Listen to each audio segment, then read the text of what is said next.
Hello everyone, welcome back to Smart Steno. Here is a dictation of transcription number 5 of Kailash Chandra Dictations at a speed of 100 words per minute. Get ready. Start. The Industrial Policy Resolution of 1948 was good so far as it went, but unfortunately the spirit of it could not be understood or appreciated by the common man in this country. So, a new orientation of this policy was given, and the Honorable Prime Minister, after his return from China, publicly declared that the future policy of the country, or rather the future pattern of society, will be the socialist pattern. That was further emphasized by the resolution passed at the Avadi session of the Congress and later reiterated by Sri Debar, President of the Indian National Congress. I am very glad to say that the spirit of it has been caught by the nation today. If I may say so, the nation has taken up the challenge for securing the socialist pattern of society. It behoves all sections, both inside this house as well as outside, without having mutual recriminations, to try and propagate in a sincere manner and establish the socialist pattern of society indicated by the statements of the great leaders of our country. It may be relevant and pertinent if I refer to a few sentences from the memorandum presented on the 4th June 1939 by our Prime Minister, who was the chairman of the All India Planning Committee, which came into existence when there was provincial autonomy in the provinces. On pages 39 and 40 of that report, he stated, "It is clear that the drawing up of a comprehensive national plan becomes clearly an academic exercise with no relation to reality unless the planning authority or those to whom it is responsible are in a position to give effect to the plan. If this authority is powerless or circumscribed or restricted and has limited activities, it cannot plan.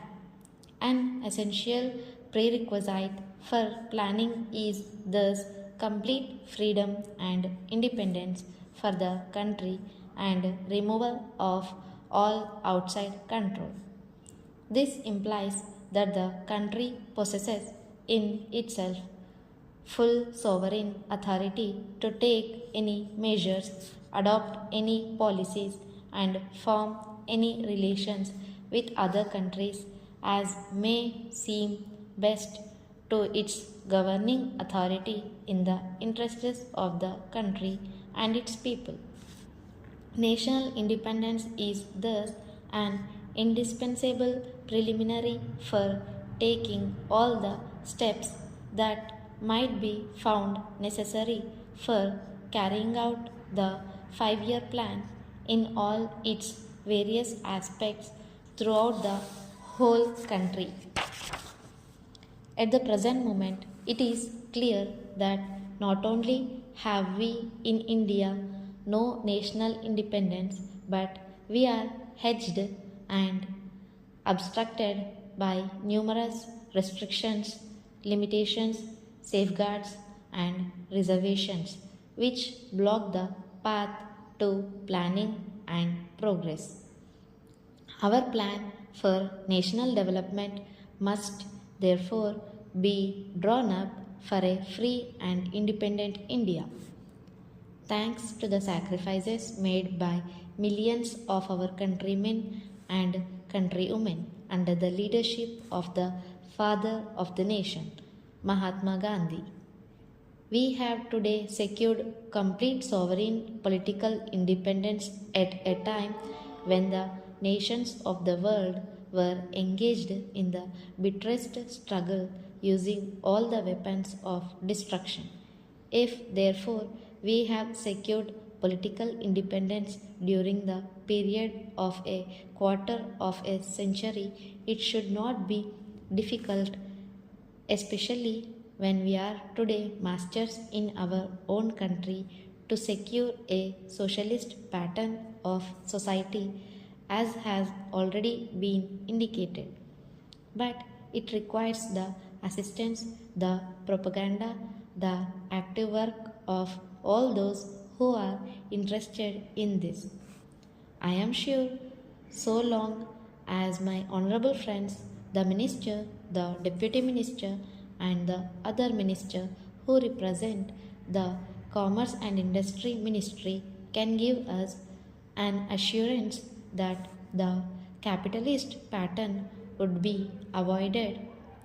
Some of us who believe in a 100% socialist democracy give an undertaking that certainly totalitarian policy will not be introduced in this country, because we have believed all along during the fight that we have given to the British government when we secured political independence that we shall try to maintain democracy undiluted and a socialist democracy at that.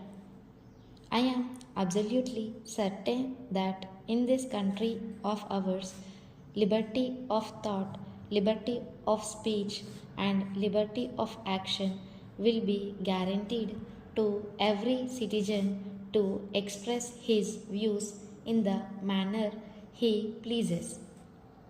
I therefore assure my honorable friend that so long as we do not, in the garb of a socialistic pattern, support a capitalist system, India will stand 100% for a socialist democracy.